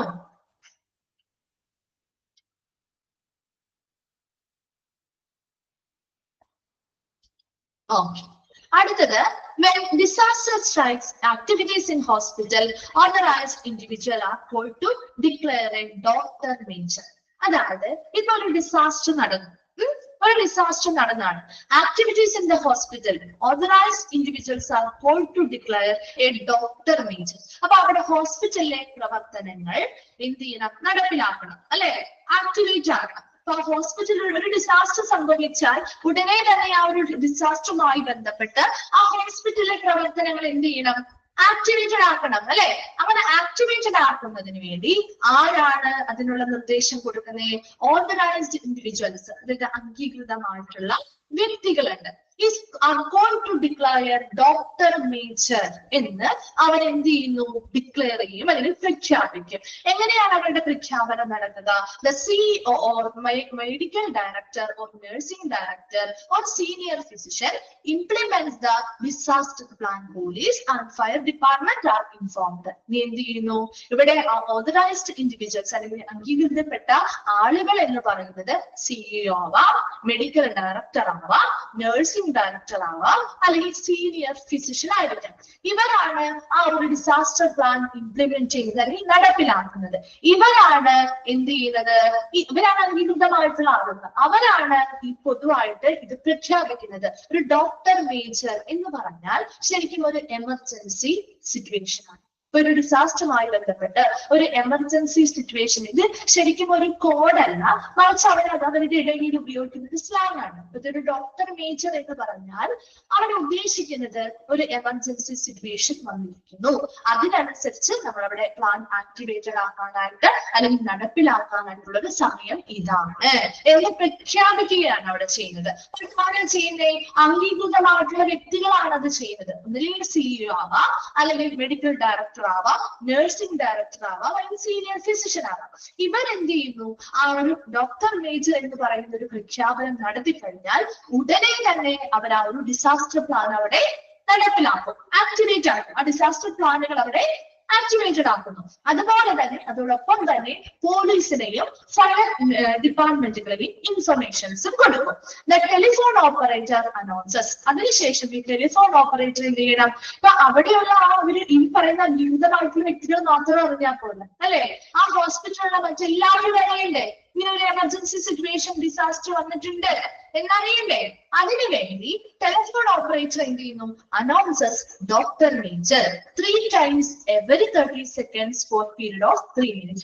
3 മിനിറ്റിനുള്ളിൽ എന്താണ് 3 പ്രാവശ്യം, അതായത് 30 seconds വീതം, അപ്പൊ മൊത്തം 6 പ്രാവശ്യം 30 seconds വീതം 3 മിനിറ്റില് 30 seconds വീതം ഇവരെന്ത് ചെയ്യുന്നു 3 പ്രാവശ്യം, അതായത് ഓരോ 30 secondsലും ഇവര് 3 പ്രാവശ്യം എന്ത് ചെയ്യും, ഇത് പറയും doctor major, doctor major, doctor major. അടുത്ത 30 സെക്കൻഡ് കഴിയുമ്പോൾ ഡോക്ടർ മേജർ, ഡോക്ടർ, അങ്ങനെ 3 മിനിറ്റ് ഇത് അവരെന്ത് ചെയ്യുന്നു, റിപ്പീറ്റ് ചെയ്യുന്നു. അത് എന്തിനു വേണ്ടിയിട്ടാണ്, മറ്റുള്ള ആളുകൾ എല്ലാവരും അത് അറിയാനും അതിൽ അലേർട്ട് ആയിരിക്കാനും വേണ്ടിയിട്ടാണ്. അത് അവരുടെ ഇടയിൽ ഡോക്ടർ മേജർ ഒരു എമർജൻസി സിറ്റുവേഷൻ വന്നിരിക്കുന്നു, ഒരു ഡിസാസ്റ്ററുമായി ബന്ധപ്പെട്ട ഒരു എമർജൻസി സിറ്റുവേഷൻ വന്നിട്ടുണ്ട്, നമ്മൾ എത്രയും വേഗം നമ്മുടെ ആ ഡിസാസ്റ്റർ പ്ലാൻ ആക്ടിവേറ്റ് ചെയ്യണം, അതിനനുസരിച്ചുള്ള റിലീഫ് ഓപ്പറേഷൻസ് കാര്യങ്ങൾ സ്റ്റാർട്ട് ചെയ്യുന്നു.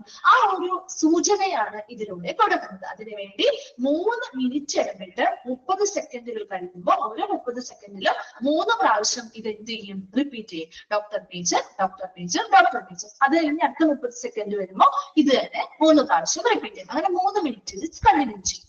Then physicians and other staff who are off duty are required. For physicians, so നമ്മൾ നേരത്തെ പറഞ്ഞില്ലേ ഓഫ് ഡ്യൂട്ടിയിലുള്ള മറ്റ് സ്റ്റാഫുകളൊക്കെ ഓഫ് ഡ്യൂട്ടിയിലാണ്, അവർ ലീവിന് അല്ലെങ്കിൽ ലീവാണ്, അവർക്ക് അന്നത്തെ ദിവസം ലീവാണ്, അവർക്ക് അവിടെ ഡ്യൂട്ടി ഇല്ലെങ്കിൽ പോലും അവരെ തിരിച്ച് ഡ്യൂട്ടിയിലേക്ക് വിളിക്കും. Then all departments implement established procedure. എല്ലാ ഡിപ്പാർട്ട്മെന്റുകൾക്കും നമ്മൾ ഓൾറെഡി മുൻകൂട്ടി നിശ്ചയിച്ചിട്ടുള്ള എന്താണ് പ്രൊസീജിയേഴ്സ് ഉണ്ട് അല്ലെ, നമ്മൾ ഓൾറെഡി പ്ലാൻ ചെയ്ത് വെച്ചിട്ടുണ്ടോ? അതല്ലേ നമ്മൾ പ്രീ ഡിസാസ്റ്റർ ഫേസിൽ പറഞ്ഞത്. ഓരോ ഡിപ്പാർട്ട്മെന്റുകളും ചെയ്യേണ്ടതായിട്ടുള്ള പ്രൊസീജിയേഴ്സ് നമുക്ക് മുൻകൂട്ടി എഴുതി തയ്യാറാക്കി വെച്ചിട്ടുണ്ട് അല്ലെ. ഡിസാസ്റ്റർ മാനുവലുകളില് ഉണ്ടോ? ഉണ്ട്. അപ്പൊ ആ പറയുന്ന മുൻകൂട്ടി നമ്മൾ എഴുതി തയ്യാറാക്കി വെച്ചിരിക്കുന്ന ആ പ്രൊസീജിയേഴ്സ് എന്ത് ചെയ്യുന്നു, എല്ലാ ഡിപ്പാർട്ട്മെന്റുകളും നടപ്പിലാക്കുകയാണ് ചെയ്യുന്നത്. അടുത്തതായിട്ട് written instructions are given for manning important areas to medical staff and house officers by a designated staff.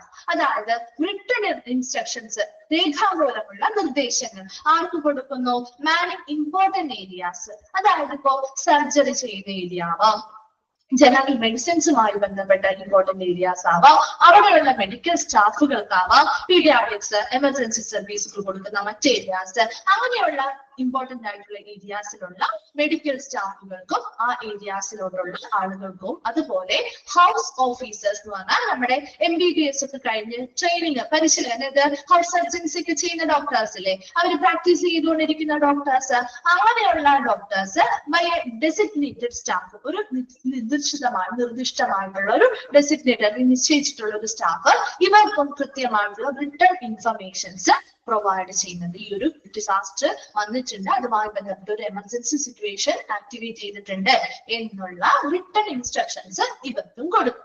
Special instructions are given to disaster chief of emergency room, trade area, emergency waiting room, staff holding room, emotionally disturbed patients area, relatives waiting room, admitting office, x-ray department എന്നാണ് കേട്ടോ. അവിടെ നിങ്ങളുടെ അവിടെ x-ray ഇല്ലാന്ന് തോന്നുന്നു അല്ലെ, x-ray എന്നാണോ കൊടുക്കുന്നത്? അഡ്മിറ്റിംഗ് ഓഫീസ് കഴിഞ്ഞിട്ട് അല്ല, ഓക്കെ, എക്സ്റേ ഡിപ്പാർട്ട്മെന്റ് എന്നാണ് കേട്ടോ. Blood bank, CSST. ഓക്കെ. അപ്പൊ ഈ പറയുന്ന സ്പെഷ്യൽ, അപ്പൊ നമുക്കറിയാം ഒരു ഹോസ്പിറ്റലിലുള്ള എല്ലാ ഏരിയാസിനെയും നമ്മൾ ഇത് അറിയിക്കണം അല്ലെ. ഒരു ഡിസാസ്റ്ററുമായി ബന്ധപ്പെട്ട ഒരു എമർജൻസി സിറ്റുവേഷൻ വന്നാൽ എല്ലാവരെയും അത് അറിയിക്കണം. അതുപോലെ ഇപ്പൊ പറഞ്ഞ പോലെ സ്പെഷ്യൽ ഇൻസ്ട്രക്ഷൻസ്, നിർദ്ദേശങ്ങൾ, അതായത് അവിടെ ആക്ടിവേറ്റഡ് ആക്കൂ, ഇങ്ങനെ ഒരു സിറ്റുവേഷൻ വന്നിട്ടുണ്ട് എന്ന് അവിടെ ഡിസാസ്റ്ററുമായി ബന്ധപ്പെട്ട ചീഫുകൾക്ക്, ഒരു എമർജൻസി റൂമുമായി ബന്ധപ്പെട്ട ചീഫിന്, ട്രയേജ് ഏരിയയിലുള്ള ചീഫുകൾക്ക്, അതുപോലെ തന്നെ എമർജൻസി വെയിറ്റിംഗ് റൂമുകളുമായി ബന്ധപ്പെട്ട ഏരിയകൾക്ക്, സ്റ്റാഫ് ഹോൾഡിംഗ് റൂം, സ്റ്റാഫുകളെ ഉൾപ്പെടുത്തിയിട്ടുള്ള റൂമുകൾ ഉണ്ടാവും. ഇമോഷണലി ഡിസ്റ്റർബ്ഡ് ആയിട്ടുള്ള പേഷ്യൻസിനെ താമസിപ്പിക്കുന്ന ഏരിയാസ് ഉണ്ടാവും. അതുപോലെ റിലേറ്റീവ്സ് വെയിറ്റ് ചെയ്യുന്ന റൂമുകൾ ഉണ്ടാവും. അഡ്മിറ്റ് ചെയ്യുന്ന ഓഫീസുകൾ, അഡ്മിറ്റിംഗുമായി ബന്ധപ്പെട്ട ഓഫീസുകൾ, എക്സ്റേ ഡിപ്പാർട്ട്മെന്റുകൾ, ബ്ലഡ് ബാങ്ക്, CSS, ഇതിനുള്ള ഹോസ്പിറ്റലിലെ എല്ലാ സകലമായ ഡിപ്പാർട്ട്മെന്റുകൾക്കും സ്പെഷ്യൽ ആയിട്ടുള്ള നിർദ്ദേശങ്ങൾ ഇതുമായി ബന്ധപ്പെട്ട് നമ്മൾ അയക്കേണ്ടതായിട്ടുണ്ട്. അങ്ങനെ അയക്കുമ്പോൾ അതിനനുസരിച്ച് ആ ഡിപ്പാർട്ട്മെന്റ് എന്ത് ചെയ്യുന്നു, അവരുടെ ഓരോരുത്തരുടെയും പ്ലാനുകൾ ആക്ടിവേറ്റഡ് ആകും. ഇത്രയും ക്ലിയർ ആണോ? ഒരു ഡിസാസ്റ്റർ വരുന്നു, ആ ഡിസാസ്റ്റർ ആ ഹോസ്പിറ്റലിലെ അതോറിറ്റീസ്, അംഗീകൃതപ്പെട്ട ഇൻഡിവിജ്വൽസ് ആണ്, അതൊരു ഡോക്ടർ മേജർ എന്ന് പ്രഖ്യാപിക്കുകയും അതിനനുസരിച്ച് CEO, മെഡിക്കൽ ഡയറക്ടറുകളൊക്കെയാണ് അംഗീകൃതമായിട്ടുള്ള ഇൻഡിവിജ്വൽസ് എന്ന് പറയുന്നത്. നഴ്സിംഗ് ഡയറക്ടർ, സീനിയർ ഫിസിഷ്യൻ മുതലായവര് ഈ ഒരു ഡോക്ടർ മേജർ എന്ന് പറയുന്ന സിറ്റുവേഷൻ പ്രഖ്യാപിക്കുകയും അവരതിനനുസരിച്ച് ഡിസാസ്റ്റർ പ്ലാനുകൾ ഓരോ മേഖലയിലും എന്ത് ചെയ്യുന്നു, പ്രവർത്തനക്ഷമമാക്കുകയാണ് ചെയ്യുന്നത്. അതുപോലെ അതോടൊപ്പം തന്നെ പോലീസിനെയും ഫയർഫോഴ്സിനും ഇൻഫർമേഷൻസ് വിടും. അതുപോലെ ടെലിഫോൺ ഓപ്പറേറ്റർ എന്ത് ചെയ്യുന്നു, 3 മിനിറ്റില് 30 സെക്കൻഡുകൾ ഇടവിട്ട് 3 പ്രാവശ്യം doctor major, doctor major, doctor major എന്ന് അനൗൺസ് ചെയ്യും. അതിലൂടെ മറ്റുള്ള ആളുകൾക്ക് ഇതൊരു ഇമ്പോർട്ടന്റ് ആയിട്ടുള്ള ഒരു എമർജൻസി സിറ്റുവേഷൻ ആണെന്ന് മനസ്സിലാക്കാനും അതിനനുസരിച്ചുള്ള പ്രവർത്തിക്കാനും സാധിക്കും. അതുപോലെ ഫിസിഷ്യൻസ് ആയിക്കോട്ടെ, മറ്റ് സ്റ്റാഫുകളായിക്കോട്ടെ, ഓഫ് ഡ്യൂട്ടിയിലുള്ളവരാണെങ്കിൽ അവരെ കൂടി തിരിച്ചു വിളിക്കും. അതുപോലെ എല്ലാ ഡിപ്പാർട്ട്മെന്റുകളിലും ഓൾറെഡി മുൻകൂട്ടി സ്ഥാപിച്ചിട്ടുള്ള അല്ലെങ്കിൽ പ്രിപ്പയർ ആക്കിയിട്ടുള്ള കുറെ പ്രൊസീജിയേഴ്സ് ഉണ്ട് ഒരു ഡിസാസ്റ്ററുമായി ബന്ധപ്പെട്ട് ചെയ്യേണ്ടത്. ഇതെല്ലാം കൃത്യമായിട്ട് നടപ്പിലാക്കുന്നു. അതിനു വേണ്ടിയിട്ട് ഇമ്പോർട്ടന്റ് ആയിട്ടുള്ള പേഷ്യൻസിന് സർജറി ചെയ്ത ഏരിയ ആവാം, അല്ലെങ്കിൽ പീഡിയാട്രിക് ഏരിയ ആവാം, അങ്ങനെ പ്രത്യേകമായിട്ടുള്ള ഒബ്സ്ട്രക്റ്റീവ് ഏരിയ ആവാം, അങ്ങനെ പ്രത്യേകമായിട്ടുള്ള ഇമ്പോർട്ടന്റ് ഏരിയാസിലെ മെഡിക്കൽ സ്റ്റാഫുകൾക്കും ഹൗസ് ഓഫീസർ, ഹൗസ് സർജൻസ് ചെയ്യുന്ന MBBS കഴിഞ്ഞ് പ്രാക്ടീസിൽ ഇരിക്കുന്ന ഡോക്ടേഴ്സിനും നിർദ്ദിഷ്ടമായിട്ടുള്ള സ്റ്റാഫുകള് പ്രത്യേകമായിട്ടുള്ള റിട്ടൺ ഇൻസ്ട്രക്ഷൻസ് നൽകുന്നു. അതുപോലെ തന്നെ പല സ്പെഷ്യൽ ഇൻസ്ട്രക്ഷൻസ് ഇതുമായി ബന്ധപ്പെട്ട് ഡിസാസ്റ്റർ പ്ലാൻ ആക്ടിവേറ്റ് ചെയ്യാൻ വേണ്ടിയിട്ട് ഡിസാസ്റ്റർ ചീഫിനും എമർജൻസി റൂമിന്റെ ചീഫിനും ട്രയേജ് ഏരിയയിലേക്കും എമർജൻസി വെയിറ്റിംഗ് റൂമുകളിലേക്കും സ്റ്റാഫ് ഹോൾഡിംഗ് റൂമിലേക്കും ഇമോഷണൽ ഡിസ്റ്റർബ്ഡ് ആയിട്ടുള്ള പേഷ്യന്റ് ഏരിയാസിലോട്ട് റിലേറ്റീവ് വെയിറ്റിംഗ് റൂമിലോട്ട് അഡ്മിറ്റിംഗ് ഓഫീസിലേക്ക് എക്സ്റേ ഡിപ്പാർട്ട്മെന്റിലേക്ക് ബ്ലഡ് ബാങ്കിലേക്ക് CSSDയിലേക്കൊക്കെ സ്പെഷ്യൽ ആയിട്ടുള്ള ഇൻസ്ട്രക്ഷൻസും ഇതുമായി ബന്ധപ്പെട്ട് നൽകുകയും ചെയ്യും. ക്ലിയർ ആണോ ഇത്രയും ഭാഗം? ഓക്കെ ആണോ? ഇനി മിസ് പറയണോ, അത് റിപ്പീറ്റ് ചെയ്യണോ ഇനി? ഓക്കെ. അടുത്തൊരു പോയിന്റ് കൂടി നോക്കാം. Chiefs are assign to key areas. അപ്പൊ എല്ലാ ഏരിയയിലും ചീഫ് ഉണ്ടാവില്ല അല്ലെ, എല്ലാ ഏരിയയിലും ചീഫ് ഉണ്ടാവില്ല. അത് ഇമ്പോർട്ടന്റ് ആയിട്ടുള്ള പ്രധാനപ്പെട്ട ഏരിയകളിലാണ് അതിൻ്റെതായ ചീഫ് അല്ലെങ്കിൽ വളരെ സൂപ്പർ പൊസിഷനിൽ ഇരിക്കുന്ന, ഏറ്റവും ഉയരത്തിൽ ഹെഡ് ആയിട്ടൊക്കെ ഇരിക്കുന്ന അല്ലെങ്കിൽ അതിലും ചീഫായിട്ട് ഇരിക്കുന്ന ആളുകൾ ഉണ്ടായിരിക്കുള്ളൂ. അല്ലാതെ ഇല്ല. ഇപ്പൊ നമ്മൾ നേരത്തെ പറഞ്ഞില്ലേ, ഡിസാസ്റ്ററിന്റെ ചീഫ് ഉണ്ട്, ചീഫ് ഓഫ് എമർജൻസി റൂം. അപ്പൊ അങ്ങനെ ഇമ്പോർട്ടന്റ് ആയിട്ട് വളരെ പ്രത്യേകതകളുള്ള ഏരിയാസിലായിരിക്കും അതിൻ്റെതായ ചീഫുകൾ ഉണ്ടായിരിക്കുക. ഇനി അടുത്തതായിട്ട് നമ്മളോട് പറയുന്നത് security and support personnel control the traffic triage is initiated next to ambulance centres. അപ്പൊ സെക്യൂരിറ്റി ആൻഡ് സപ്പോർട്ട് പേഴ്സണൽ അല്ലെ, സെക്യൂരിറ്റിയും അതുപോലെ തന്നെ നമുക്ക് സപ്പോർട്ട് ചെയ്യുന്ന ഒരുപാട് ആളുകൾ ഉണ്ടാവും അല്ലെ. കൺട്രോൾ ദ ട്രാഫിക്കിനെ കൺട്രോൾ ചെയ്യും. ഒരുപാട് പേര് ഒരു ഡിസാസ്റ്റർ വരുമ്പോൾ ഒരുമിച്ച് ആ ഹോസ്പിറ്റലിലേക്ക് വരൂലേ, വരില്ലേ? ഒരു ഡിസാസ്റ്റർ വരുമ്പോൾ ഒരുപാട് പേര് ഒരുമിച്ച് നമ്മൾ എന്ത് ചെയ്യേണ്ടി വരും, കൊണ്ടുവരേണ്ടതായിട്ട് വരും. അപ്പൊ അവിടെ ട്രാഫിക് ഉണ്ടാകുന്നില്ലേ, ഒരു തിരക്ക് അനുഭവപ്പെടില്ലേ? ആ തിരക്ക് അനുഭവപ്പെടുന്നതിനെ നിയന്ത്രിക്കേണ്ടത് സെക്യൂരിറ്റി ആൻഡ് സപ്പോർട്ട് ആയിട്ട് നിൽക്കുന്ന ജീവനക്കാരാണ്. ട്രയേജ്, ഈ വരുന്ന ആളുകളില് നമ്മൾ എന്ത് ചെയ്യണം, ട്രയേജ് എപ്പോ സ്റ്റാർട്ട് ചെയ്യണം എന്നാ പറയുന്നത്, ഈ ആംബുലൻസിന്റെ എൻട്രൻസിൽ ഈ വ്യക്തികൾ എത്തുന്നത് മുതൽ ആ ട്രയേജ് ഇനിഷ്യേറ്റ് ചെയ്യണം അല്ലെങ്കിൽ ആരംഭിക്കണം. എന്താണ് ഒരു ട്രയേജ് എന്ന് പറയുന്നത്? പേഷ്യൻസിന്റെ അവരുടെ കണ്ടീഷൻ അനുസരിച്ച് അവരെ സോർട്ട് ചെയ്യുകയല്ലേ ചെയ്യുന്നത്. അല്ലെ? അപ്പൊ അതിനനുസരിച്ച് ഏറ്റവും കൂടുതൽ കെയർ കൊടുക്കേണ്ട അല്ലെങ്കിൽ എമർജൻസി ഇമ്മീഡിയറ്റ് ആയിട്ട് കൊടുക്കേണ്ടവരെ അതിനനുസരിച്ച് പ്രയോറിറ്റി കൊടുത്ത് ഫസ്റ്റ് നിർത്തണം. അതല്ലേ ഉദ്ദേശിക്കുന്നത്. അപ്പൊ ഇവിടെ ആ ഒരു ട്രയേജ് എപ്പോ മുതൽ സ്റ്റാർട്ട് ചെയ്തു എന്ന് പറഞ്ഞേ, ആ ഒരു ആംബുലൻസ് എൻട്രൻസിൽ നിന്നും നമ്മുടെ ആളുകളെ പുറത്തേക്ക് ഇറക്കുമ്പോൾ തന്നെ നമുക്ക് കുറെ കാര്യങ്ങൾ മനസ്സിലാകും അല്ലെ? ഏറ്റവും കൂടുതൽ അപകടങ്ങൾ അല്ലെങ്കിൽ ഇഞ്ചുറി പറ്റിയിരിക്കുന്ന ആരാണ്, അല്ലെങ്കിൽ ഏറ്റവും കൂടുതൽ ബ്ലഡ് പോയിരിക്കുന്നത് ആർക്കാണ്, അങ്ങനെയൊക്കെ നമുക്ക് ആ ഒരു പ്രാരംഭഘട്ടം മുതൽ തന്നെ ഈ ഒരു ട്രയേജ് എന്ത് ചെയ്യണം എന്ന് പറയുന്നത് ആരംഭിക്കണം. ഇത്രയും നമ്മൾ എടുക്കുന്നുള്ളൂ. നെക്സ്റ്റ് ക്ലാസ്സിൽ വരുമ്പോൾ ബാക്കി കണ്ടിന്യൂ ചെയ്യാം കേട്ടോ. ഇത്രയും ഭാഗം ഒന്ന് വായിച്ചിട്ട് വരണം കേട്ടോ. Thank you.